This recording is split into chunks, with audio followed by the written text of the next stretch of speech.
நீங்க எப்படி பேசுறீங்க?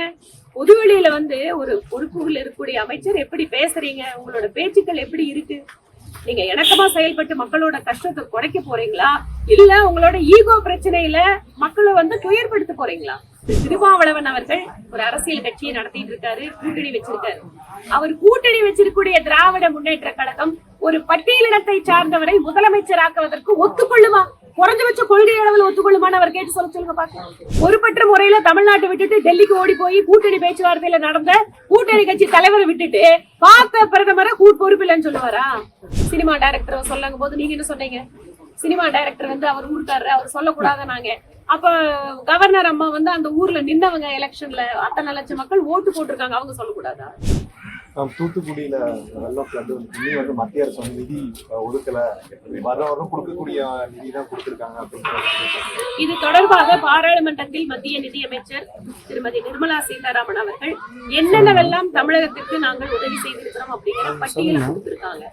இது மட்டும் இல்ல, நாளைக்கு அவங்க தூத்துக்குடியும் நேர்லயும் போய் பாத்திருக்காங்க, அங்க இருக்கிற டிஸ்ட்ரிக்ட் அட்மினிஸ்ட்ரேஷனோட நேர்லயும் போய் பார்த்திருக்காங்க.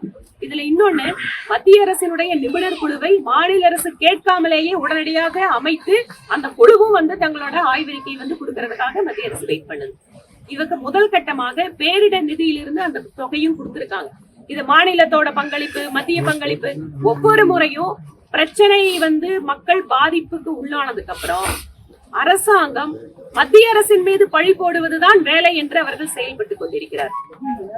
இவ்வளவு தூரம் தேசிய பேரிடர் நிவாரண குழு அங்க வந்து ஹெலிகாப்டர் அனுப்பிச்சுட்டு சாப்பாடு முதல் கொண்டு அங்க வந்து மத்திய அரசாங்கனுடைய படைகள் தான் தூத்துக்குடி மாநகரத்துக்கு உதவிகரமா இருந்தது. ஆனா மத்திய அரசு வந்து பணம் கொடுக்கல அப்படிங்கிற பிரச்சாரத்தை செய்யக்கூடிய மாநில அரசு, நீங்க இவ்வளவு பெரிய துயர் நடந்துட்டு இருக்கும் போது கூட்டணி பேச்சுவார்த்தையில டெல்லியில இருந்தவங்க, நீங்க அமைச்சர் அனுப்பணும், எம்எல்ஏ அனுப்பணும்னு மாநிலத்தினுடைய முதலமைச்சர் சொல்லலாம். ஆனால் தேசிய பேரிடர் குழு வந்து அங்க வந்து மத்திய அரசாங்கத்திலிருந்து எந்த அளவுக்கு அங்க மக்கள் உதவி பண்ணிருக்காங்கன்னு களத்தில் இருக்கக்கூடிய மக்கள் சொல்லுவாங்க. அதனால் இந்த பண அரசியலை விட்டு விட்டு மக்களுடைய இன்றைய பிரச்சனைகளுக்கு, அவர்களுடைய துயரங்களுக்கு முதல்ல நீங்க பதில் கொடுங்க. வழக்கமா கொடுக்கிற நிதி தான் பேரிடர் காலத்துல கொடுக்க வேண்டிய நிதியை கொடுக்கணுங்கிறத அதான் சொல்றேன். இதற்கான பதில வந்து நிதியமைச்சர் தெளிவா சொல்லியிருக்காங்க, அது தமிழ்லயே சொல்லியிருக்காங்க. உதயநிதி வந்து என்ன சொல்லிட்டாருன்னா, இவங்க வந்து பணத்தை கொடுக்க மாட்டேங்கிறாங்க, ஆனா வந்து மரியாதை கொடுக்கணும் அப்படின்னா, மரியாதைனா திரு அப்பா, மரியாதைக்குரிய அப்பா அப்படிங்கிற மாதிரி சொல்றேன், ஆனா பணத்தை முதல்ல கொடுக்க சொல்லுங்க அப்படிங்கிற மாதிரி மத்திய அப்படிங்கிற மாதிரி இல்ல. இந்த 4 நாளா அவர் என்ன பேசிட்டு இருக்காரு, அவர் எப்படி பேசிட்டு இருக்காங்கிறத பாக்குறோம். மத்திய அரசும் மாநில அரசும் இணைந்து நிறைய வளர்ச்சி திட்டங்களையும் மக்களோட இந்த மாதிரி வேதனையான நேரத்துல ஒன்றுபட்டு செயல்பட வேண்டியது. நான் தான் சொன்ன மாதிரி, மாநில அரசு கோரிக்கை விடுக்காமலேயே மத்திய அரசு குழுவை அமைத்தது, அனுப்பிச்சு வச்சது மத்திய உள்துறை. நீங்க ராணுவத்துறையுடைய ஹெலிகாப்டர், நேவியோட ஹெலிகாப்டர், ஃபுட் மெட்டீரியலோட சேர்த்து அங்க கொடுத்தது மத்திய அரசனுடைய குழு. இதனால மாநில அரசு வந்து நீங்க வந்து எதுவுமே பண்ணல, நாங்க தான் எல்லாமே பண்ணோம் அப்படின்னு சொல்ல வரல. ஆனா தமிழகத்தினுடைய இந்த பிரச்சனைகளுக்கும் வேதனைகளுக்கும் உடனடி தீர்வை கொடுத்திருப்பது மத்திய அரசு. நீங்க எப்படி பேசுறீங்க? பொதுவெளியில வந்து ஒரு பொறுப்புகள் இருக்கக்கூடிய அமைச்சர் எப்படி பேசுறீங்க? உங்களோட பேச்சுக்கள் எப்படி இருக்கு? நீங்க இணக்கமா செயல்பட்டு மக்களோட கஷ்டத்தை குறைக்க போறீங்களா, இல்ல உங்களோட ஈகோ பிரச்சனையில மக்களை வந்து துயர்படுத்த போறீங்களா? எது உங்களுக்கு முக்கியம்? மக்கள் பார்த்துட்டு இருக்காங்க. மேடம், திருமாவளவன் சொல்றாரு, நிர்மலா சீதாராமன் வந்து பிரதமர் மாதிரியே செயல்படாரு, அவருக்கு பிரதமருடைய ஆசை வந்துடுச்சு அப்படிங்கிறாரு. நீங்க அதை பத்தி எப்படி சொல்றீங்க? திரு திருமாவளவன் அவர்கள் ஒன்றை புரிந்து கொள்ள வேண்டும். எங்களுடைய கட்சியில் தான் குஜராத்திலே ஒரு சாதாரண குடும்பத்தை சார்ந்த ஒருவர் பிரதமராயிருக்கிறார். மிகவும் பிற்படுத்தப்பட்ட வகுப்பை சார்ந்த பிரதமர் மோடி அவர்களை பிரதமராக்கி அழகு பார்த்திருப்பது பாரதிய ஜனதா கட்சி. இந்த கட்சியில் தான் யார் வேண்டுமானாலும் இந்த நாட்டினுடைய உயர்ந்த பொறுப்புகளுக்கு வர முடியும் என்கின்ற நம்பிக்கையை கொடுத்து நாங்க வந்து இன்னைக்கு வேலை பண்ணிட்டு இருக்கோம். ஆனா நீங்க கூட்டணியில் இருக்கிறீங்களே ஒரு பெரிய கட்சி, நான் அவருக்கு நேரடியா ஒண்ணு கேட்கிறேன். திரு திருமாவளவன் அவர்கள் ஒரு அரசியல் கட்சியை நடத்திட்டு இருக்காரு, கூட்டணி வச்சிருக்காரு. அவர் கூட்டணி வச்சிருக்கக்கூடிய திராவிட முன்னேற்ற கழகம் ஒரு பட்டியலினத்தை சார்ந்தவரை முதலமைச்சராக்குவதற்கு ஒத்துக்கொள்ளுமா? குறைஞ்சபட்ச கொள்கை அளவில் ஒத்துக்கொள்ளுமான்னு அவர் கேட்டு சொல்லுங்க பாக்கலாம்.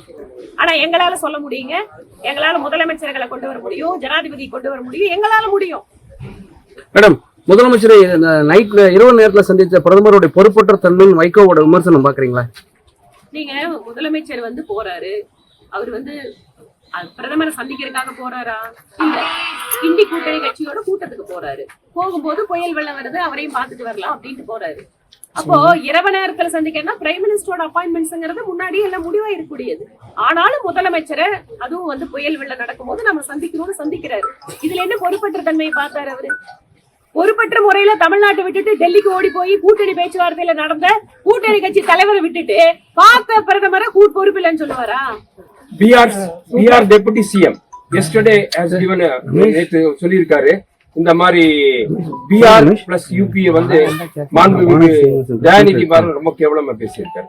அதை ட்வீட் வந்து பண்ணியிருக்காரு. அது ஒரு பெரிய மேட்டர் ஆயிருக்கு. அவர் வந்து BR UP காரங்க அவங்க மட்டும் சிறப்பு road cleaning and toilet cleaning தான் யூஸ் ஆகுறாங்க, கேவலமா சொல்லியிருக்காங்க. இது முதல் முறை இல்ல. திரு தயாநிதி மாறன் அவர்கள் அங்க வந்து கொஞ்சம் படிச்சிடுறாங்க, இங்க வந்து டாய்லெட் கிளீன் பண்றாங்க அப்படிங்கிறது திராவிட முன்னேற்ற கழக தலைவர்கள் வட இந்திய மாநில மக்களை பற்றி அவர்கள் தரைக்குறைவாக பேசுவது இது முதல் முறை அல்ல. பல்வேறு சந்தர்ப்பங்களில் அவங்கள வந்து இதுக்கு முன்னால் ஒரு அமைச்சர் வந்து என்ன போடுறாங்க, பான் போடுறாங்க அப்படிங்கிறதுக்காக கிண்டல் பண்ணாரு. அதுக்கப்புறம் அவங்களோட MP கோமுத்ரா ஸ்டேட் அப்படின்னு பார்லிமெண்ட்ல பேசிட்டு அதுக்கப்புறம் மன்னிப்பு கேட்டு வந்தாரு. இந்த மாதிரி தொடர்ச்சியாக மொழியை வைத்து மாநிலங்களுடைய பிராந்தியத்தை வைத்து இழிவுபடுத்துவது என்பது திராவிட முன்னேற்ற கழகத்துக்கு அவங்களோட பாரம்பரியத்தில் இருக்கக்கூடிய விஷயம்.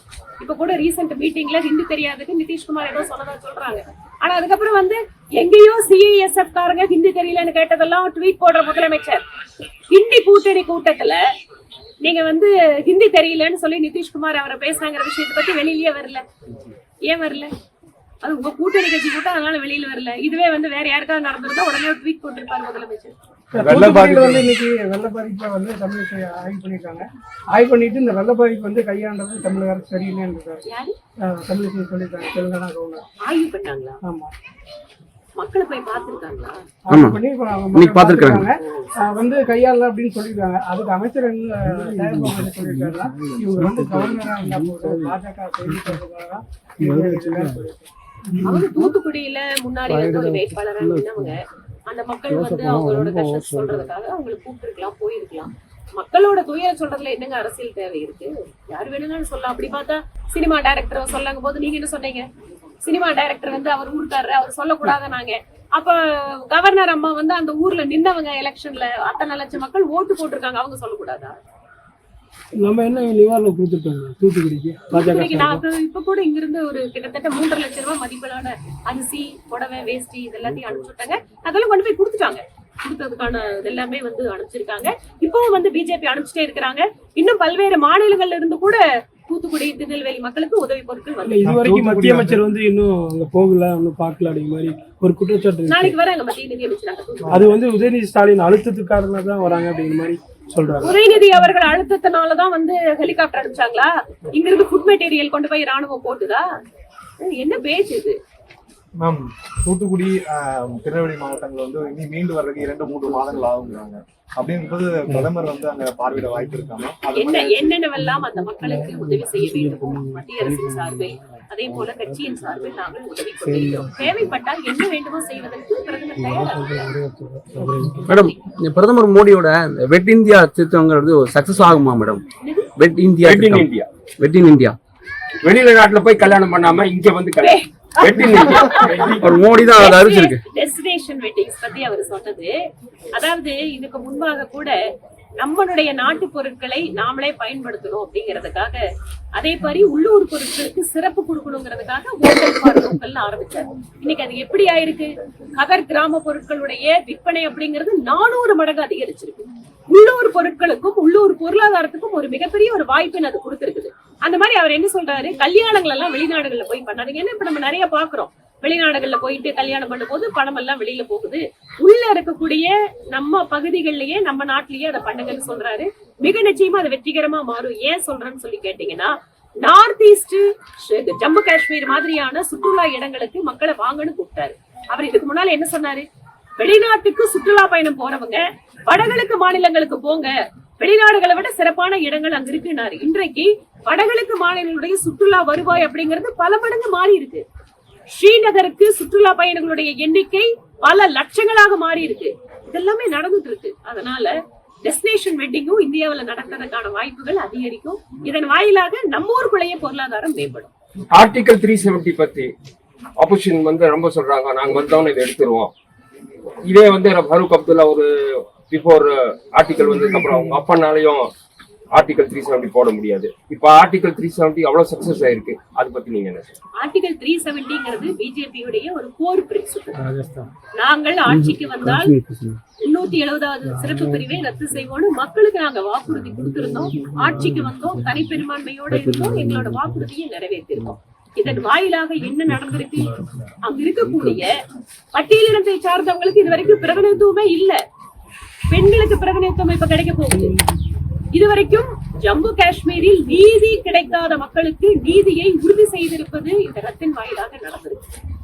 அந்த மக்கள் தேசிய நீரோட்டத்தில் இணைவதும் அந்த பகுதியினுடைய வளர்ச்சிக்கும் இந்த 370 இன்னும் 5 வருஷ காலம். நான் ஒரே உதாரணம் தான் உங்களுக்கு சொன்னேன். ஸ்ரீநகரினுடைய அமைதி என்பது இன்று சுற்றுலாத்துறையினுடைய மிகப்பெரிய மாற்றத்திற்கு வித்திட்டு இருப்பதை போல அந்த பிராந்தியத்தினுடைய மாநிலத்தினுடைய யூட்டியினுடைய வளர்ச்சிக்கு இந்த 370 பிரிவினுடைய ரத்து என்பது மிகப்பெரிய அளவில் ஒத்துழைப்பு. Okay, thank you.